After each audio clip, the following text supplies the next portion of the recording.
آپ دیکھ رہے ہیں نور ٹی وی جدہ اور میں ہوں آپ کا دوست آپ کا ہوسٹ محمد عاقل۔ جو سوشل میڈیا پر سعودی عرب کے خلاف طوفان بدتمیزی پھیلائی جاتی ہے تو لوگ ہم سے رابطہ کرتے ہیں کہ اس کی حقیقت کیا ہے اور کس زاویے سے کس طریقے سے ان کو جواب دیا جائے اور ان کی تصدیق اور تکذیب کی جائے۔ وہ جو سرکولر وزارت شؤون الاسلام والاوقاف اور یہاں کی منسٹری کی طرف سے ان کے ٹویٹر پر اور پورے سعودی عرب کی مساجد کو مخاطب کر کے منسٹر نے، جن کا نام ہے ڈاکٹر عبداللطیف بن عبدالعزیز آل شیخ، یہ تعمیم فوری ارجنٹ سرکولر بھیجا گیا ہے، جس کا ترجمہ بھی انہوں نے بھیجا ہے۔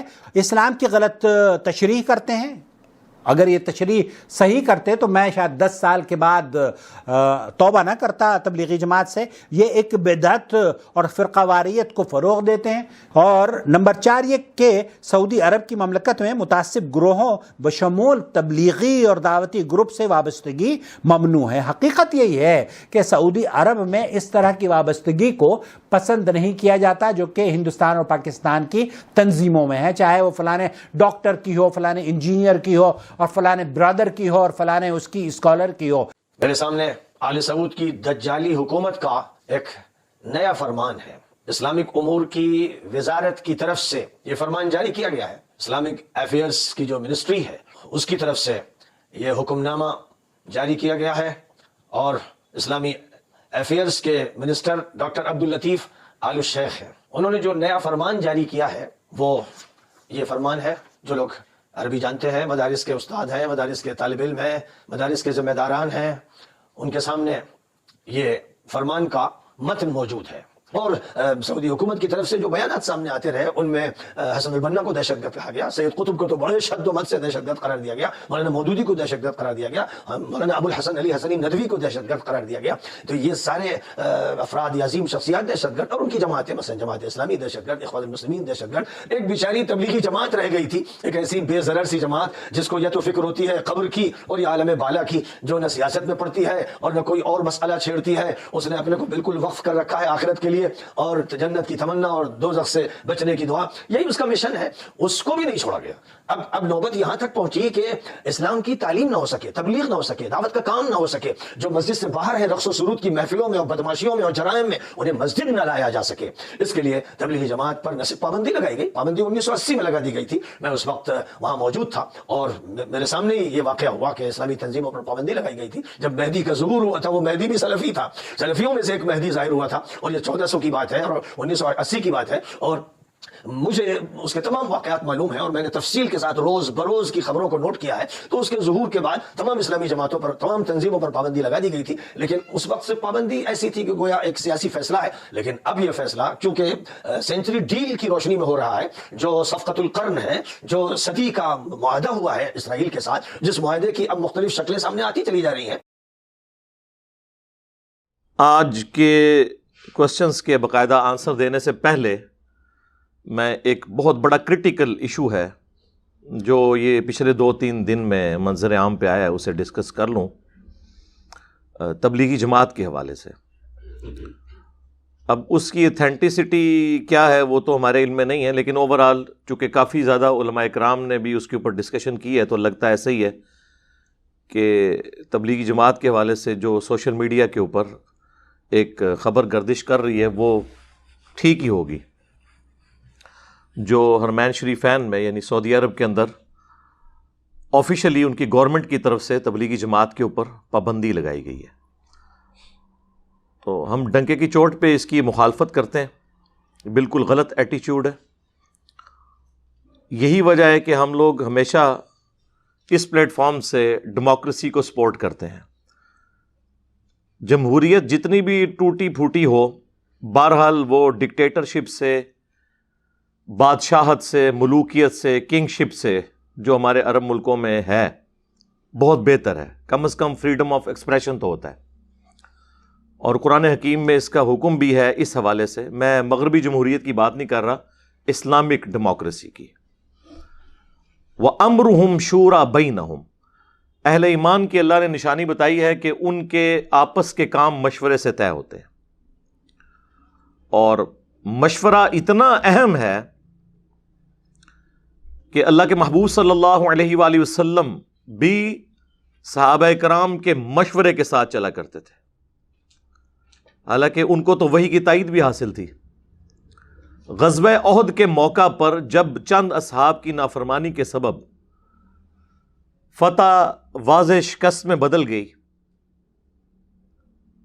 اور قرآن حکیم میں باقاعدہ کم از کم 60 آیات میں سورہ آل عمران کے اندر اس کے اوپر اللہ تعالیٰ کی طرف سے کمنٹری بھی آئی، اس میں بھی آپ دیکھیں اللہ تعالیٰ نے یعنی صحابہ کرام کی اس غلطی کو معاف کرنے کے بعد نبی صلی اللہ علیہ وآلہ وسلم کے بارے میں اسپیسیفکلی فرمایا کہ اگر آپ تند مزاج ہوتے تو یہ صحابہ کا گروہ آپ سے الگ ہو جاتا، یعنی یہ آپ کے اخلاقیات ہیں کہ یہ آپ کے ساتھ اٹیچ ہے، اور اس کا سٹارٹ بڑے پیارے انداز میں کہ یہ اللہ کی رحمت ہے کہ تم ان کے لیے نرم دل ہو، اللہ نے اسے بھی اپنی طرف منسوب کیا، ورنہ تو یہ آپ کا ساتھ چھوڑ جاتے۔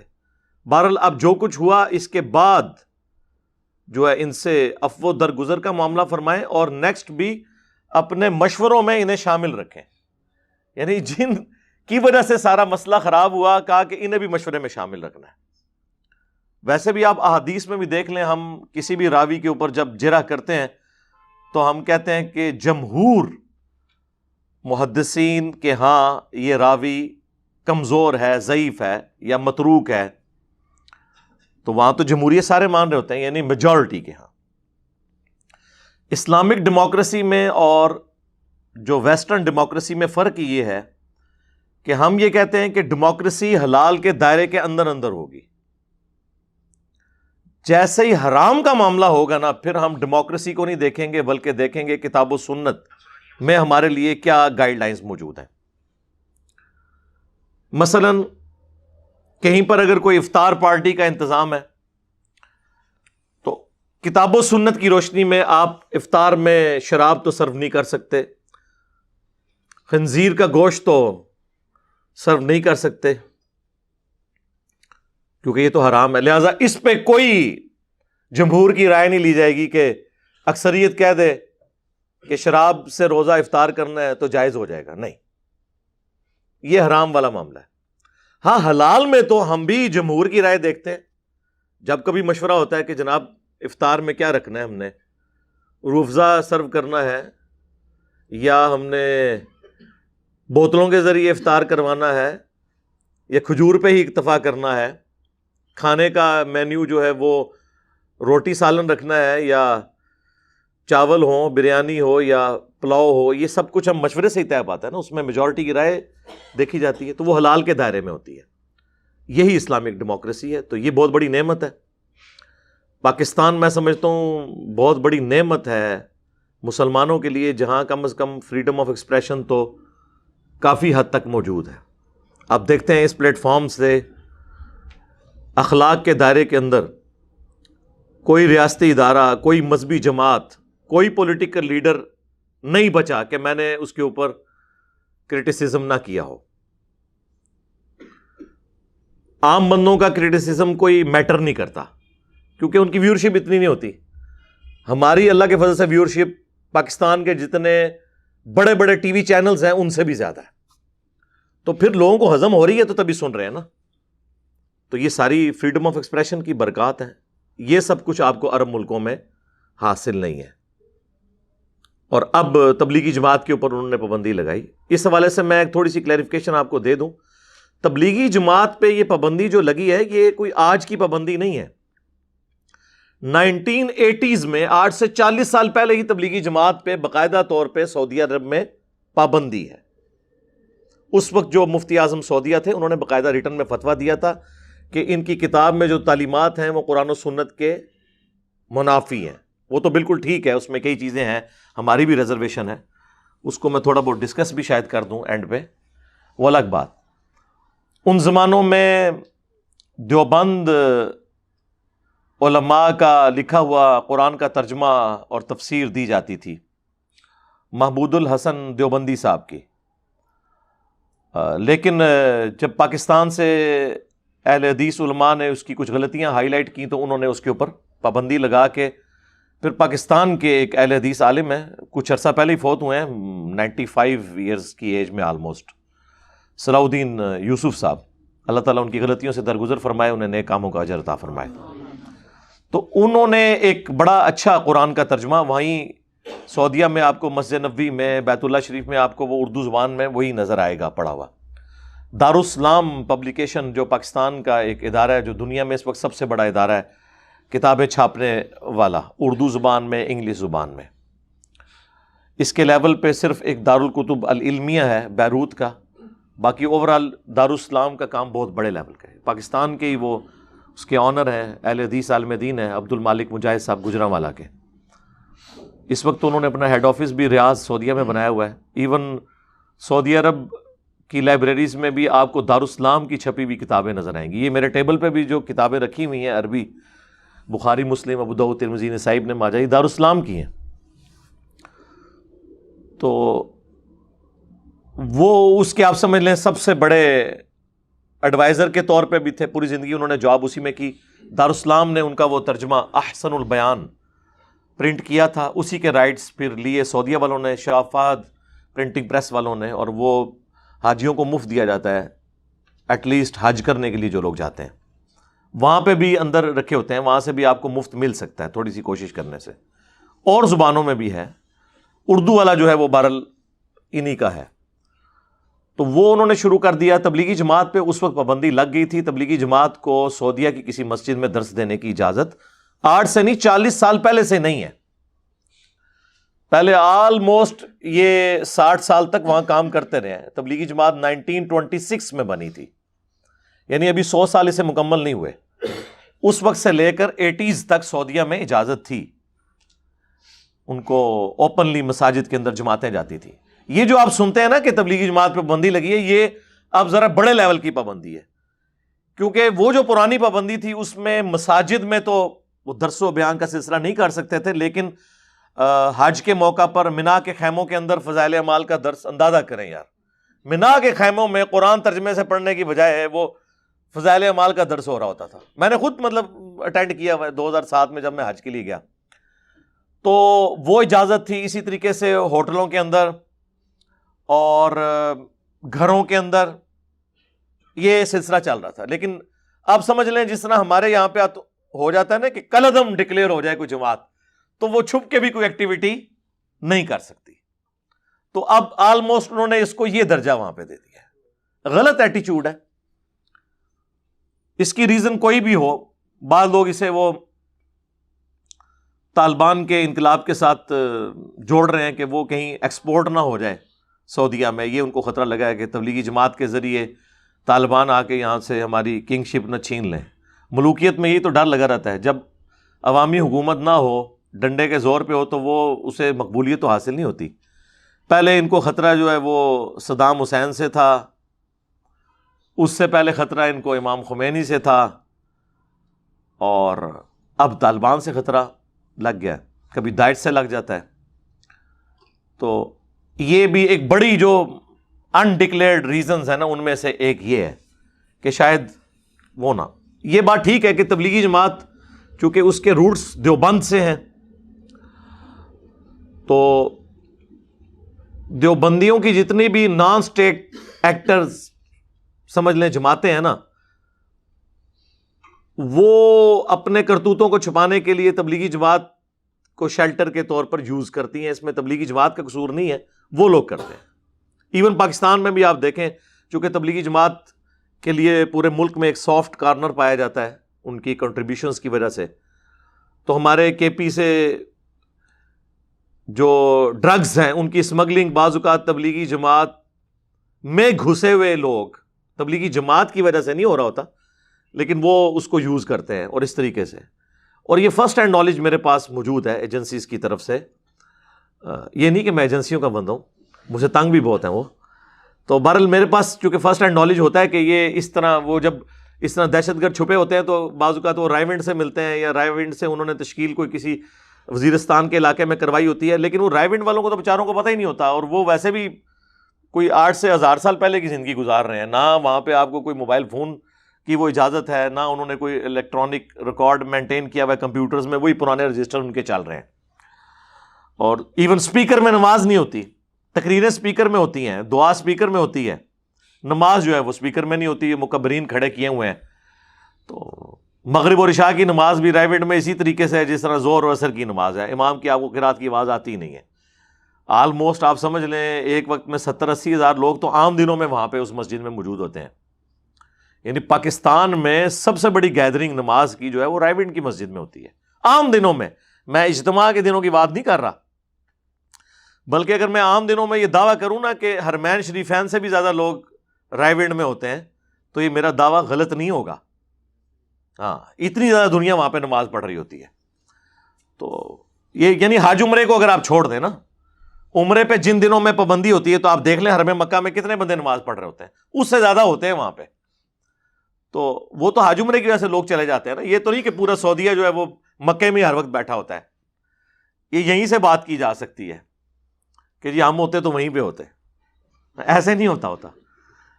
تو تبلیغی جماعت پہ انہوں نے پابندی اس وقت ہی لگائی تھی، وہ اس طرح ایکٹیویٹیز پرفارم نہیں کر سکتے تھے.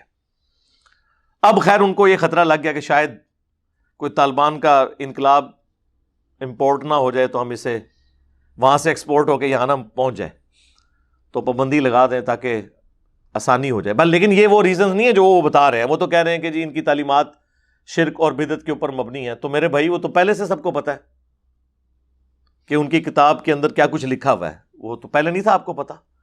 تو یہ خام خواہ ایویں بہانے بنا رہے ہیں. اصل وجہ پیچھے پولیٹیکل کوئی ریزنز ان کی اپنی ہیں، اس کی وجہ سے وہ کر رہے ہیں. تو غلط ایٹیچیوڈ ہے. میں تو یہ نہیں کہتا صرف کہ تبلیغی جماعت سے پابندی اٹھائی جائے، میں تو کہتا ہوں اگر دیوبند کی تبلیغی جماعت کو وہاں تبلیغ کی اجازت ہے، بریلویوں کی دعوت اسلامی کو بھی اجازت ہونی چاہیے، اہل حدیث کو بھی اوپنلی اجازت ہونی چاہیے. اہل حدیث کو بھی اوپنلی اجازت کوئی نہیں ہے، وہ چند ایک نامینیٹڈ لوگ ہیں وہ جو آپ کو لال رومال والے نظر آتے ہیں. ہر یہ بندہ نہیں کہ لال رومال پہن کے تو وہاں شروع ہو جائے گا، پکڑ لیں گے وہ. ٹھیک ہے. اسی طریقے سے اہل تشیع کو بھی اجازت ہے. اگر کوئی شخص سمجھتا ہے کہ اس کے عقائد بڑے فرم ہیں، کتاب و سنت کے دلائل سے ہیں، تو آپ باقیوں کو موقع دیں، اس میں کیا مسئلہ ہے؟ سب کو اجازت ہونی چاہیے کہ وہ اپنا پوائنٹ آف ویو بیان کریں. ہاں، کوئی آرمڈ کنفلکٹ نہ کرے کہ کوئی اسلحہ اٹھا کے گن پوائنٹ پہ کسی کو منوانے کی کوشش کرے، یہ والی حرکت نہ ہو. باقی تبلیغ کی تو اجازت ہونی چاہیے. مکہ مدینہ انٹرنیشنل سٹیز ہیں مسلمانوں کے لیے، سب کو اجازت دے. اور یہ میں صرف ان کے لیے نہیں کہہ رہا، طالبان بھی افغانستان میں دعوت اسلامی کی جماعتوں کو آنے کی اجازت دیں. ہمارے پاس تو یہ بھی فرسٹ ہینڈ نالج ہے، افغانستان سے کئی لوگ یہاں پہ آ چکے ہیں ماشاءاللہ. اردو زبان کی برکت سے اللہ تعالیٰ نے انہیں کتاب و سنت کے منہج تک پہنچایا، تو وہ آ کے وہاں بتاتے ہیں وہاں پہ اہل حدیث پہ بھی کوئی اچھا وقت نہیں ہے طالبان کے آنے کے بعد. ان کو اس طریقے سے عام اجازت نہیں ہے، لیکن وہاں پہ بھی ان کو بھی خطرہ یہ ہے کہ اہل حدیث کے اندر داعش کے لوگ چھپے ہوئے ہوں گے، اس وجہ سے ان کا کریک ڈاؤن وہ کر رہے ہوتے ہیں. باقی تو ان میں ٹالرنس اس دفعہ بہت ہے. انہوں نے تو آپ کو پتہ ہے اس دفعہ محرم میں شیعہ کی جو مجالس ہیں ان کو بھی سیکیورٹی پرووائڈ کی ہے، جلوسوں کو سیکیورٹی پرووائڈ کی ہے. لیکن اس طریقے سے عام اجازت بریلویوں کو یا اہل حدیث کو، اہل تشیع کو اس طریقے سے اجازت نہیں ہے. تو اگر وہ یہ چاہتے ہیں کہ تبلیغی جماعت کو اجازت ملے تو انہیں بھی تھوڑا دل کھلا کرنا چاہیے. لیکن تیسری طرف ایران کے اندر جہاں جہاں پہ اہل سنت آباد ہیں وہاں پہ تبلیغی جماعت کو اجازت ہے تبلیغ کرنے کی، ان کی مساجد ہیں. یہاں پہ جھوٹ بولا ہوا جی وہاں سنیوں کی مساجد ہی نہیں ہے. ایک وہ الجزیرہ ٹی وی کے اینکر ہیں، وہ ایران کے دورے پہ گئے تو ان کی پوری آپ سمجھ لیں ڈاکومنٹری اپلوڈ ہوئی ہوئی ہے یوٹیوب کے اوپر، آپ دیکھیں. وہاں کے جتنے بھی سنی علماء ہیں، ان کے مدارس جتنے بڑے بڑے، وہ سارا انہوں نے وزٹ کروایا. وہ کہتے ہیں میں تو آنے سے پہلے سمجھ رہا تھا مجھے پکڑ لیں گے کیونکہ میں سنی ہوں، لیکن وہاں پہ جتنے سنی علماء تھے وہ بڑے خوش تھے. ایون جو بریلوی ٹائپ عوام ہے وہاں پہ میلاد کے جلوس اور وہ سارے وہ بھی سلسلہ ہوتا ہے، پورا ہفتہ میلاد کا منایا جاتا ہے. اور آپ ٹالرنس کا لیول دیکھیں، شیعہ کے نزدیک جو عید میلاد النبی صلی اللہ علیہ وآلہ وسلم کا دن ہے وہ 17 ربیع الاول ہے. اہل سنت کے نزدیک 12 ربیع الاول ہے. میری اس کے اوپر ویڈیوز ریکارڈ ہیں کہ کتابیں شیعہ کی بھی 12 ہی بتاتی ہیں. اصول الکافی میں 12 ربیع الاول موجود ہے. اہل سنت کے ہاں دلائل النبوہ امام بیہقی کی کتاب کے اندر 12 ربیع الاول موجود ہے. تو اب یہ ایک جھگڑا بنا تھا، تو امام خمینی نے وہ پورا ہفتہ جو ہے نا 10 سے لے کر 20 تک پورا عشرہ ہی میلاد النبی کا ڈکلیئر کر دیا، تاکہ یہ 12 13 14 15 16 17 کا جھگڑا ہی ختم ہو جائے. تو وہ پورا عشرہ منایا جاتا ہے وہاں پہ ربیع الاول کا. باقی وہ میری جو ریزرویشن ہے منانے کے اعتبار سے وہ الگ، میں آپ کو ویسے بتا رہا ہوں کہ کتنی ٹالرنس وہاں پہ موجود ہے. تو بال پاکستان جتنی زیادہ کہیں نہیں ہے، یہ میں آپ کو بتا دوں. ہاں یہاں پہ چاہے پولیٹیکل جماعتوں پہ آپ نے کرٹیسزم کرنا ہو، ریاستی اداروں پہ کرنا ہو، یا کسی مذہبی شخصیت کے اوپر، کافی حد تک آزادی ہے الحمدللہ، اور یہ پازیٹیو چیز ہے. اسی کی برکات وقت کے ساتھ ظاہر ہوتی ہیں. ادروائز اگر آپ اس طرح فریڈم آف ایکسپریشن کو دبا دیں گے تو اس کا نقصان ہی ہوگا. تو تبلیغی جماعت کے اوپر جو پابندی ہے جی، ہم اسے کنڈیم کرتے ہیں ڈنکے کی چوٹ کے اوپر. یہ کوئی ایٹیچیوڈ نہیں کہ اس طریقے سے آپ زبردستی کسی کے ساتھ کرنے کی کوشش کریں. اور باقی جماعتوں کو بھی اجازت ہونی چاہیے کہ وہ دعوت و تبلیغ کا کام کریں. آپ اگر یہ کہیں گے جی ہمارے نزدیک تو یہ چیز ثابت نہیں ہے، تو ان کے نزدیک ثابت نہیں ہے، تو میرے بھائی یہ تو پھر اینڈ تک معاملہ چلتا رہے گا. آپ قائل کریں انہیں. جس طرح تبلیغی جماعت عرب ملکوں میں فضائل اعمال نہیں پڑھتی، چونکہ وہاں لوگوں کو عربی آتی ہے، وہ یہ کہانیاں ان کی سن نہیں سکتے، تو وہاں انہوں نے سلیبس میں ریاض الصالحین رکھی ہوئی ہے. ریاض الصالحین آج سے آلموسٹ آپ سمجھ لیں 800 سال پہلے ایک کتاب لکھی گئی ہے. امام شرف الدین نووی المتوفی 676 ہجری، اب یہ 1443 ہجری چل رہا ہے، 676 ہجری میں وہ فوت ہوئے ہیں. انہوں نے ریاض الصالحین کتاب لکھی تھی. پاکستان میں دارالاسلام والوں نے 2 جلدوں میں اسے پرنٹ کیا، ایک جلد میں بھی آپ کو مل جائے گی. وہ کتاب بڑی زبردست کتاب ہے.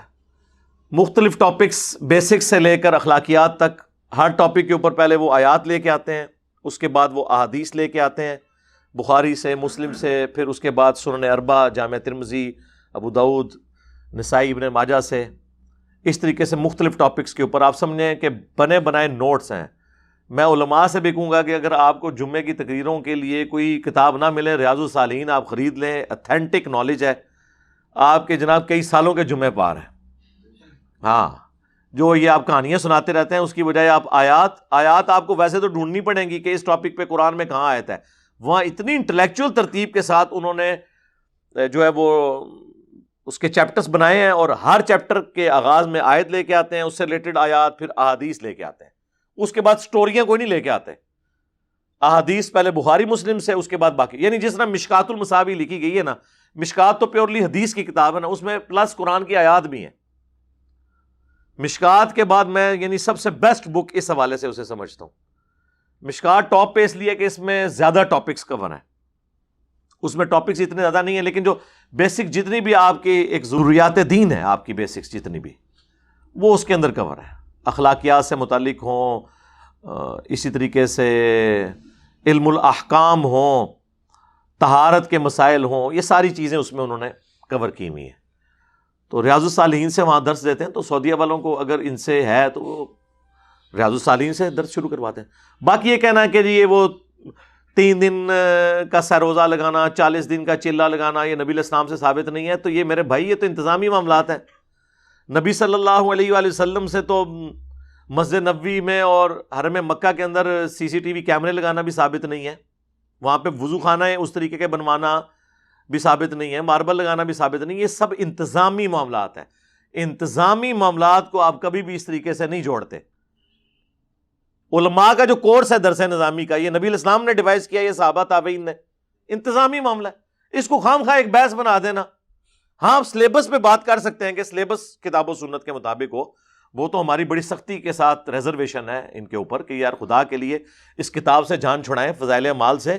اس کے مقدمے میں شیخ زکریا کاندلوی خود لکھ رہے ہیں، اور دیکھیں یہ ایک بہت بڑی کرامت ہے کہ انہوں نے خود لکھ دیا ہے.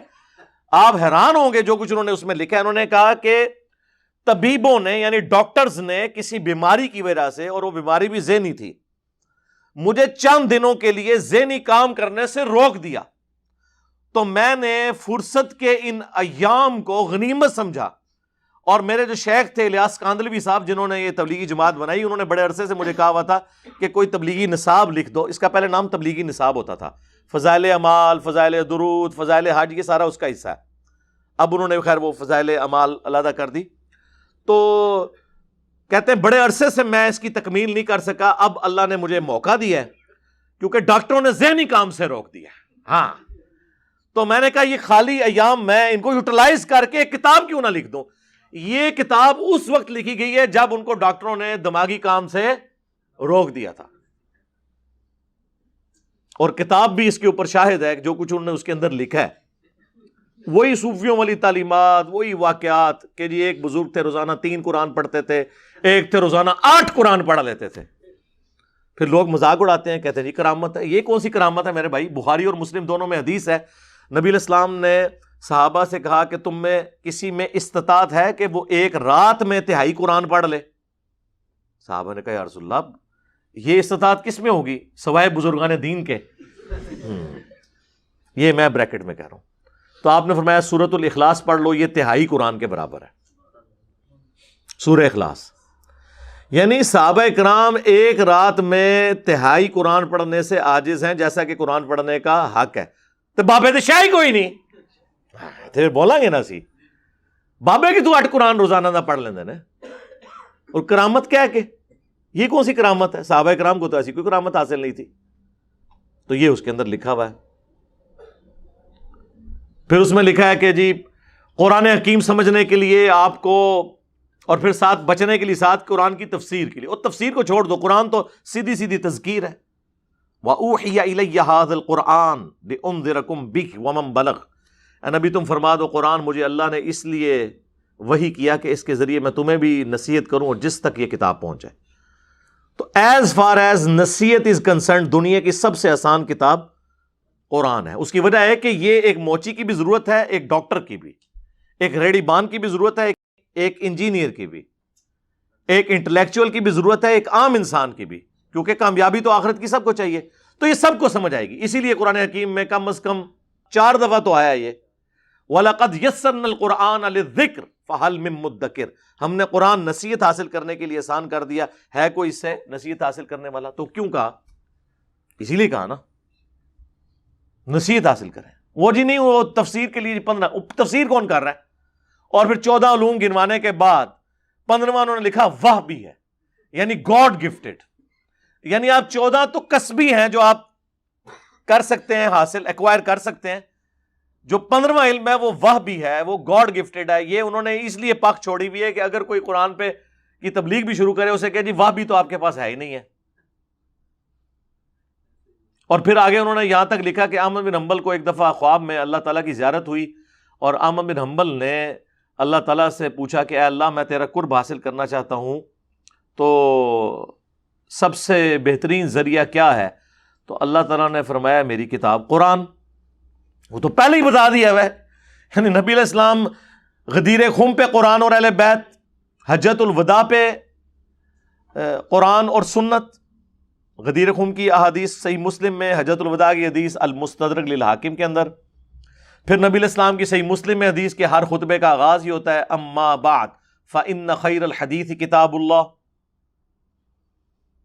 پھر بخاری اور مسلم میں آیا کہ نبی علیہ السلام کا وسیع قرآن، جو عبداللہ ابن ابی اوفا سے کسی نے پوچھا کہ نبی علیہ السلام نے کسی کے لیے وصیت کی تھی، انہوں نے کہا قرآن کے مطابق چلتے رہنے کی ہمیں وصیت کی تھی. تو وہ تو احمد بن حنبل کو کوئی خاص بات یعنی آنی ہے. اور پھر اللہ تعالیٰ کی خواب میں زیارت ہوئی، ایڈی بڑی کہانی، اس تو بڑی کہانی. یعنی موسیٰ علیہ السلام کو تو خواب والا پیکیج آفر نہیں ہوا کوہ طور کے اوپر. جب انہوں نے کہا میں نے یا اللہ تجھے دیکھنا، تو وہاں پہ آفر ہو جاتی ہے نا خواب والی کہانی کروا دی. تو احمد بن حنبل کہتے ہیں کہ یا اللہ سمجھ کے بغیر سمجھ کے، تو لگتا ہے کہ تبلیغی جماعت والے نے خود ہی بنایا خواب. احمد بن حنبل کو کہنا سی کہ سمجھ کے کہ بغیر سمجھ کے، ان کو عربی آتی تھی، انہوں نے یہ بات کیوں کرنی تھی؟ ٹھیک ہے. جبکہ اللہ کے نبی علیہ السلام کی حدیث بھی موجود ہو جامع ترمذی میں کہ جس شخص نے 3 دن سے کم میں قرآن مکمل کیا اس نے قرآن کے فہم کا حق ادا نہیں کیا. یعنی قرآن پڑھا ہی فہم کے لیے جاتا ہے، 3 دن سے کم میں ختم بھی نہیں کرنا ہوتا، 8 قرآن ایک رات میں نہیں پڑھنے ہوتے.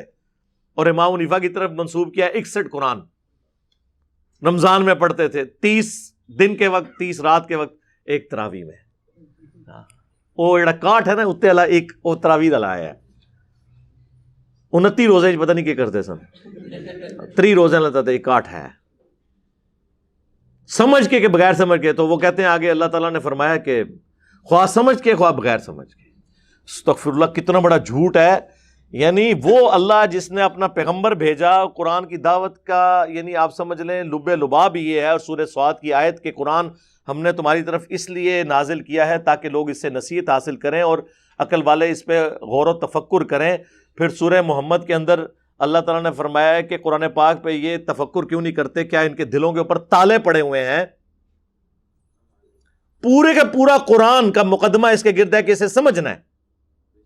اور احمد بن حنبل کو کوئی نئی کہانی خواب میں کروا دی گئی ہے, جھوٹ ہے. اب یہ وہ ساری باتیں ہیں جو وہاں موجود ہیں. پھر وہ جو 70,000 دفعہ کلمہ شریف TCS بلٹی کروانے والا واقعہ وہ بھی لکھا ہوا ہے فضائل اعمال میں. وہ کہتے ہیں جی شیخ قرطبی فرماتے ہیں نبی الاسلام کی وفات کے 650 سال کے بعد کی آلموسٹ بات ہے. وہ کہتے ہیں جی ایک نوجوان کے بارے میں نے سنا اسے کشف ہو جاتا ہے کہ کون جنت میں ہے کون جہنم میں. صحابہ کو تو کوئی کشف نہیں ہوا. بخاری مسلم دونوں میں حدیث ہے نبی الاسلام ایک جگہ سے گزرے آپ رک گئے. صحابہ نے کہا کیوں رکے؟ تو فرمایا کہ 2 قبر والوں کو عذاب ہو رہا ہے. صحابہ کو تو نظر نہیں آیا. اگر حضرت ابوبکر عمر عثمان و علی نبی الاسلام کے ساتھ موجود ہوں تب بھی عذاب قبر ان کو نظر نہ آئے تو بابت شاہی کوئی نہیں. وہ کہتے ہیں وہ لائیو دیکھ رہا ہے کون جنت میں کون جہنم میں. یہ فضائل اعمال میں لکھا ہوا ہے. کہتے ہیں میں نے نا یہ سن رکھا تھا کہ 70,000 دفعہ کسی کو کلمہ پڑھ کے بخش دیا جائے نا تو بے شک انہیں کام چوک کے رکھا ہوا ہے دنیا وہ بخشیا جائے گا. تو کہتے ہیں میں نے کہا میں نا اپنے دل میں نا یہ TCS یا اصالہ ثواب کر دیتا ہوں اس کی ماں کو, کیونکہ وہ چیخا کہ میری ماں جہنم میں جا رہی ہے تو میں پھر چیک کر لوں گا واقعی یہ صاحب کشف ہے کہ نہیں. تو کہتے ہیں تھوڑی دیر بعد اس نے مسکرانا شروع کر دیا اور کہا کہ جی میری ماں تک وہ 70,000 دفعہ کلمہ پہنچا ہے, اللہ نے اسے بخش دیا ہے, اب اسے جنت کی طرف لے کے جا رہے ہیں. اور وہ شیخ کہتے ہیں کہ جی اس واقعے سے 2 رزلٹ نکلے. ایک تو مجھے یہ کنفرم ہو گیا کہ 70,000 دفعہ کلمہ پڑھ کے آپ کسی کو بخش دیں تو وہ بخشا گیا پاویں جو مرضی انہیں کیتا. دوسرا وہ جو شخص ہے وہ صاحب کشف ہے. کہانیاں بنا کے لکھی ہوئی ہیں. اور یہاں پہ صحابہ کرام کو عذاب قبر نہیں نظر آ رہا. صحیح مسلم کی حدیث ہے نبی علیہ السلام کچھ پرانی قبروں کے پاس سے پہنچے تو آپ کا وہاں سے گزر رہے تھے تو آپ کا خچر بھی دک گیا تو آپ رک گئے. آپ نے فرمایا ان قبر والوں کو عذاب ہو رہا ہے. اور پھر آپ نے کہا کہ عذاب قبر سے اللہ کی پناہ مانگو. سب نے مانگی. اللہم انا نعوذ بک من عذاب جہنم ومن عذاب القبر ومن فتنة المحیا والممات ومن شر فتنة المسیح الدجال آمین. پھر نبی صلی اللہ علیہ وآلہ وسلم نے فرمایا کہ میں نے ارادہ کیا کہ تمہیں عذاب قبر سنوا دیا جائے, اللہ سے دعا کروں میں. پھر مجھے خطرہ ہوا کہ تم اپنے مردوں کو دفنانا چھوڑ دو گے اگر تم نے عذاب قبر سن لیا. دیکھنا تو دور کی بات ہے سرکار. یہ کہتے ہیں جناب ہم بزرگوں کا سارا کچھ دیکھ لیتے ہیں, سب کہانیاں. ان تمام کہانیوں کے باوجود ریاض الصالحین بیسٹ سولوشن ہے جو آلریڈی انہوں نے امپلیمنٹ کیا ہوا ہے. وہ کریں, تبلیغی جماعت کی اصلاح کوشش کریں. اور میں سمجھتا ہوں مسلمانوں کے لیے نعمت ہے کم از کم ایک عوام الناس تک جو ایک دین کا چھوٹا موٹا کوئی رشتہ ہے وہ قائم ہے تبلیغی جماعت کی برکت سے. اور شکر الحمدللہ ان کی ڈکلیئرڈ پالیسی بھی ہے کہ ہم نے کسی غیر مسلم کو تبلیغ نہیں کرنی کیونکہ ان کے اندر کمپیٹنسی بھی نہیں ہے. وہ صرف مسلمانوں کو جا کے تبلیغ کرتے ہیں. ان کے وہ 6 نمبر بھی دیکھ لیں تو وہ مسلمانوں کو جگا رہے ہوتے ہیں کہ آپ اللہ کے نبی علیہ السلام کے طریقے کے مطابق چلیں. یہ لادہ بات ہے, سلوگن بڑا اچھا ہے, اللہ کے احکامات کو نبی علیہ السلام کے طریقوں پہ پورا کرنا ہے. بھائی اللہ کے احکامات قرآن میں ہیں, نبی علیہ السلام کے طریقے بخاری اور مسلم میں ہیں. فضائل اعمال فضائل صدقات میں تو بابوں کی کہانی ہے. ہاں روایتیں بھی ہیں تو اتنے درجے کی کمزور روایتیں, صحیح روایتیں بھی ہیں لیکن اس کی چھانٹی کی جائے تو یہ بڑی تھوڑی سی کتاب رہ جائے گی. بہتر ہے اس کو چھوڑ دیں, قرآن ترجمے سے پڑھیں. تو بڑا دکھ ہوتا ہے اس حوالے سے کہ اتنی بڑی جماعت جو ہے وہ ان چیزوں کے ہاتھوں ہائی جیک ہوئی ہوئی ہے. اور میرا خیال ہے جماعتوں کے پھیلنے کی وجہ بھی یہی ہوتی ہے کہ لوگ کہانیوں میں خوش رہتے ہیں. قرآن والی تعلیمات میں تو پھر 78 بندے اکٹھے ہوتے ہیں نا حضرت نوح علیہ السلام کے ساتھیوں کی طرح. وہ پھر کام اتنا بڑا پھیلتا نہیں ہے. اتنی ننگی توحید کون سن سکتا ہے؟ تو اس لیے میری طرف سے تو اس کی مذمت ہے جو انہوں نے حرکت کی ہے. ساری باقی جماعتوں کو بھی اجازت دیں کہ وہ اپنا پوائنٹ آف ویو لوگوں کے سامنے رکھ سکیں. یہ چند ایک باتیں تھیں جو میں نے آپ کے سامنے لے کے آنی تھی تاکہ یہ ہمارا بھی ایک حصہ اس حوالے سے ڈال جائے. صلو علی محمد و آل محمد. اللہم صلی علی محمد وعلی آل محمد و اصحاب محمد اجمعین الی یوم الدین. آمین.